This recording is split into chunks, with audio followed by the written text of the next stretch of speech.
Mesdames et messieurs, bonjour, bienvenue dans une nouvelle vidéo. Si vous me suivez sur ma chaîne principale sur Gibzy depuis plusieurs années, déjà merci beaucoup. Vous savez que j'ai plusieurs fois parlé des chaînes YouTube pour enfants. Alors que ce soit pour analyser le comportement des parents face caméra ou encore le comportement des viewers vis-à-vis des revisionnages de passages de vidéos. Je vous invite d'ailleurs à aller voir la vidéo que j'ai fait dessus parce que pour le coup c'est un peu choquant. Voilà, quoi qu'il arrive je vous mets le lien en description. Et là je vous avoue, bon, je pensais pas avoir fait le tour parce que chaque chaîne semble avoir son lot de faits insolites, mais je pensais avoir parlé de tous les sujets possibles en termes de comportement des parents envers leurs enfants. Et là je dois dire que on est face à un cas assez particulier qui surpasse toutes les autres chaînes dont j'ai pu parler par le passé. Dites-vous qu'en écrivant cette vidéo dont le sujet devait traiter au départ d'un simple fait divers concernant une chaîne YouTube destinée aux enfants qui depuis a été supprimée, j'avais pu vous donner de la tête tellement il y avait de choses à dire sur cette chaîne-là. Rien qu'une simple info pouvait mener à des révélations de dingue. Je vous donne juste un mot, Disneyland. Voilà, je vous en dis pas plus pour le moment, vous allez voir, c'est une histoire de fou. Bref, aujourd'hui, je vais vous parler de la chaîne 8 Passengers. 8 Passengers, c'est une chaîne YouTube gérée par Ruby Frank, une youtubeuse influenceuse américaine. Vous en doutez, des faits aussi violents viennent forcément du pays rempli d'habitants qui tirent sur les tornades.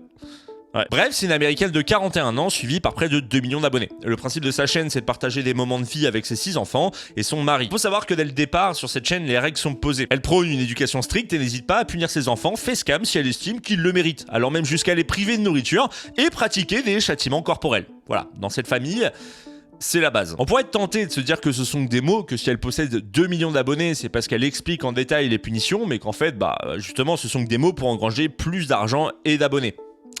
Sauf que non. Ce qui va suivre, ce sont des moments de vie partagés sur sa chaîne YouTube via ses vlogs quasi quotidiens, vus par des millions de personnes. Je tiens quand même à faire un disclaimer, il n'y aura aucune image choquante dans tout ce que je vais vous présenter. Et vous savez quoi ?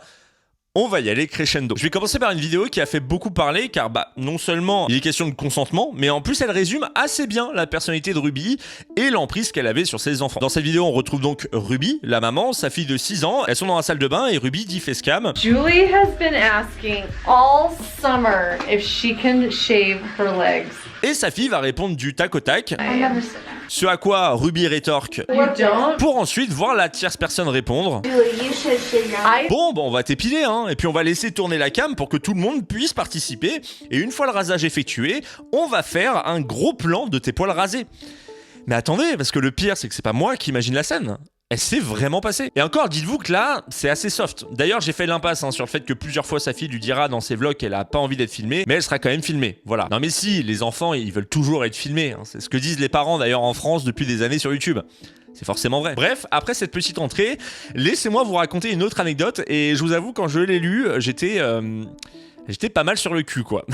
Dans une autre vidéo, Ruby apprend par téléphone par la maîtresse que sa fille de 6 ans a oublié son déjeuner et qu'il lui faut en apporter un, sinon elle ne pourra pas manger le midi. Elle est là, dans sa voiture, à se filmer, facecam, elle a le temps de faire un aller-retour, mais préfère laisser sa fille crever de faim et dire « c'est à ma fille de gérer son déjeuner. Si elle ne déjeune pas, c'est de sa faute. Et la prochaine fois, elle comprendra qu'il faut qu'elle prépare son déjeuner. » Et Ruby espère même que personne ne partagera son déjeuner avec sa fille. Comme ça, elle aura bien faim comme il faut et elle comprendra l'importance de se préparer son déjeuner. Hopefully nobody gives her food and nobody steps in and gives her a lunch. Sa fille a 6 ans. Voilà, je le rappelle, 6 ans. Mais bref, maintenant passons au fils aîné de la famille qui s'appelle Chad. Et vous allez voir, c'est allé très loin. Cette décision a été prise par rapport au comportement que Chad semblait avoir avec ses frères et sœurs. Voilà, il ne semblait malheureusement pas au goût de ses parents. Et du coup, qu'est-ce que tu fais quand tu n'aimes pas le comportement d'un de tes fils, que tu es américaine et blindée de thunes ? Tu l'envoies dans un camp de redressement en plein désert pour suivre un programme de recadrage pendant 8 à 10 semaines. Voilà.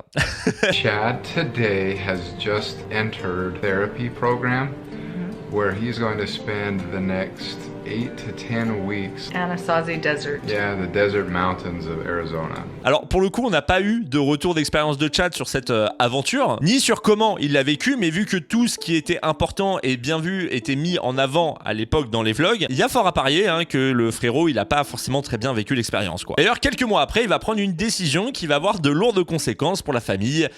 Disneyland. Oui. Ça y est, on y est. Un soir de début 2020, à 2h du matin, soit quelques mois après la thérapie qu'il a fait, il décide de faire une blague, un prank, comme on dit aux States. Il va donc faire un prank à son petit frère. Il va lui faire croire qu'ils vont à Disneyland. À 2h du matin. Tu sens venir le truc. Et bien entendu, Chad a été puni pour cette blague. Bon, en soi c'est normal, il réveille son frère à 2h du matin, il lui fait croire à une dinguerie, donc on peut s'attendre à une punition. Mais je vous avoue, quand j'ai vu la punition, je m'attendais pas à ce que ce soit une punition aussi grosse. Alors, tenez-vous bien, hein, Chad a été puni de chambre durant 7 mois. My bedroom was taken away for 7 months and then you give it back like a couple weeks ago. I don't think our viewers know that. I've been sleeping on a beanbag since October. Si vous n'avez pas capté, un puni de chambre veut tout simplement dire qu'il n'avait plus accès à sa propre chambre durant 7 mois. Le frérot a dormi dans le salon sur un pouf durant 7 mois. Voilà, il a dormi 200 nuits sur un putain de pouf comme un chien. Est-ce qu'on peut dire que la punition est quand même assez violente? N'hésitez pas à me le dire dans l'espace commentaire. Moi, personnellement, je la trouve quand même un peu violente, même si bon, le prank était de très mauvais goût. 7 mois quand même. Et ce qui est cool avec Ruby, c'est qu'on est au courant de toutes ses aventures, car elle vlog une grande partie de sa vie de famille. C'est d'ailleurs du coup le principe de sa chaîne. Et tout ça là, tout ce que je viens de vous dire, elle la vlog avec son fils. Elle a même dit qu'elle pensait que la punition n'était pas assez longue, vu que 2 semaines après avoir récupéré sa chambre, Chad était encore en train de rigoler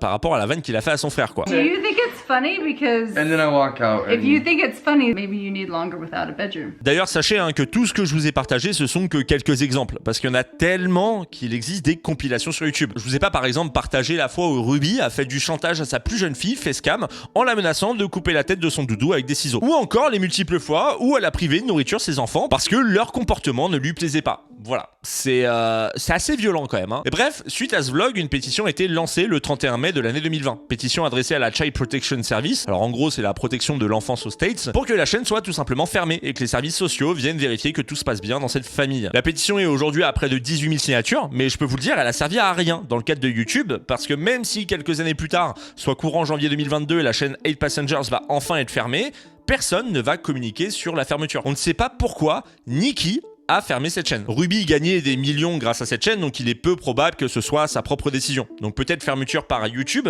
décision fédérale, décision de Ruby, en fait on ne sait pas. Bon, après ce qu'on peut voir, c'est que cette fermeture coïncide avec le départ du père Kevin du domicile familial.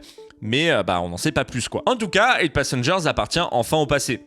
Mais est-ce que vous croyez que ça signifie la fin du calvaire pour les enfants? Eh oui, navré les enfants, car même si les vlogs c'est fini, place à une Ruby 2.0 avec une nouvelle chaîne YouTube co-gérée avec son ami Jody, Connections. Ruby commence donc à travailler comme coach en santé mentale dans l'entreprise de son ami Jody Nan Hildebrandt. Coach en santé mentale.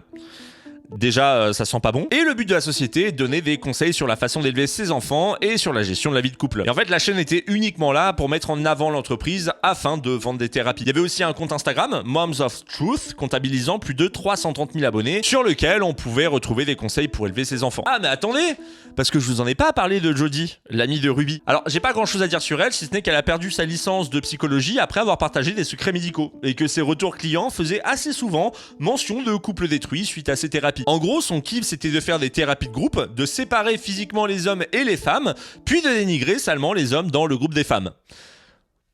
Il n'y a aucune blague. Alors, c'est pas tout là concernant, mais on y reviendra un petit peu plus tard, parce que vous allez le voir, elle aussi, hein, c'était quand même un sacré cas. Donc en gros, pour résumer, une famille de 6 enfants, une mère qui vloguait sa vie de famille sur YouTube de façon quotidienne, laissant apparaître des indices ici et là sur une fratrie maltraitée, une pétition adressée à la protection de l'enfance avec plus de 18 000 signatures classées sans suite, et une chaîne YouTube fermée. Mais qu'en est-il aujourd'hui? Est-ce que les nombreux signalements ont eu un effet positif sur cette famille? Ruby est-elle partie faire un stage dans un camp de redressement en plein désert pour suivre un programme de recadrage pendant 8 à 10 semaines?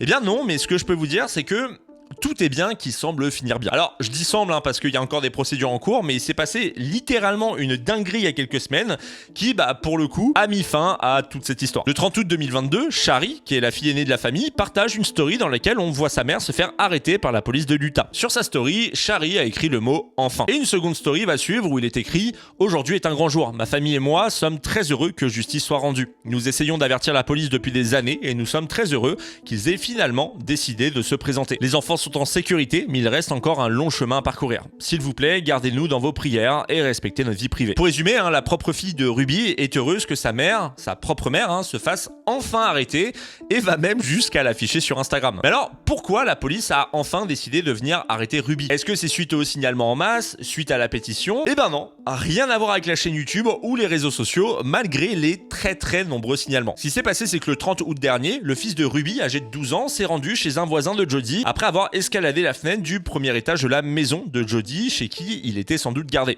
et il lui aurait demandé de la nourriture et de l'eau. L'enfant avait un morceau de ruban adhésif sur les chevilles et les poignets, ainsi que des plaies ouvertes. Il était très amaigri et sous-alimenté. Le voisin a donc appelé la police qui a ensuite trouvé la fille de Ruby âgée de 10 ans dans la maison de Jody. Elle semblait, comme son frère, souffrir de malnutrition. Les deux enfants ont donc été transportés à l'hôpital. Le garçon a été hospitalisé en raison de ses profondes lacérations causées par le fait d'être attaché avec une corde et aussi à cause de sa malnutrition. Des perquisitions ont été effectuées au domicile des deux femmes et des preuves de maltraitance et de malnutrition ont été trouvées à leur domicile. La police a contacté la division des services à l'enfance de l'Utah et 4 enfants au total ont été pris en charge. Dites-vous quand même que Jody soignait les blessures des enfants avec du poil de cayenne et du miel.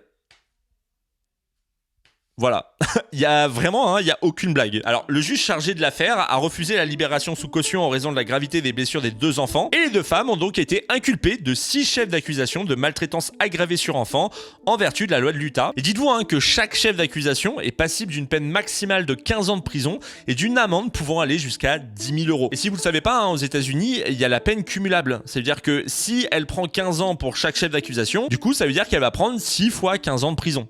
Donc peut-être la prison à vie pour elle, quoi. YouTube a déclaré après l'arrestation de Ruby qu'ils avaient décidé de bannir de leur plateforme 2 chaînes liées à Ruby et Jody. Donc en gros, l'arrestation n'a rien à voir avec les agissements de Ruby sur YouTube. Alors qu'il y avait, pour le coup, énormément de choses qui auraient pu mener au même résultat. Alors je sais pas ce que vous pensez de tout ça, mais pour moi, à partir du moment où les faits sont montrés dans le vlog, on le voit qu'il y a de la maltraitance, pour le coup, je comprends pas pourquoi YouTube ne prend pas de mesures. Au moins, je ne sais pas, démonétiser la chaîne pour pousser justement cette chaîne-là à arrêter de poster du contenu, quoi. Et bref, pour conclure, laissez-moi faire un petit point sur la famille au moment où je tourne cette vidéo. La fille aînée, Shari, s'est exprimée suite à ses stories et annonce qu'elle avait plusieurs fois fait appel aux autorités sans résultat. Et est très heureuse que la police ait finalement décidé d'intervenir. Alors, on n'a rien du tout du côté du fils aîné de Chad, parce que comme sa sœur, il avait quitté le domicile familial et semble pas forcément vouloir parler de cette affaire. Et vu ce qu'il a pris dans la gueule, on peut comprendre pourquoi. Du côté du père, Kevin, il a bien évidemment été arrêté mais relâché assez vite parce que il avait quitté le domicile 1 an auparavant. D'ailleurs, je vous ai pas dit pourquoi le père avait quitté le domicile familial. Alors écoutez, parce que pour le coup, je trouve ça incroyable. Tout simplement parce que Jody a foutu la merde entre lui et Ruby.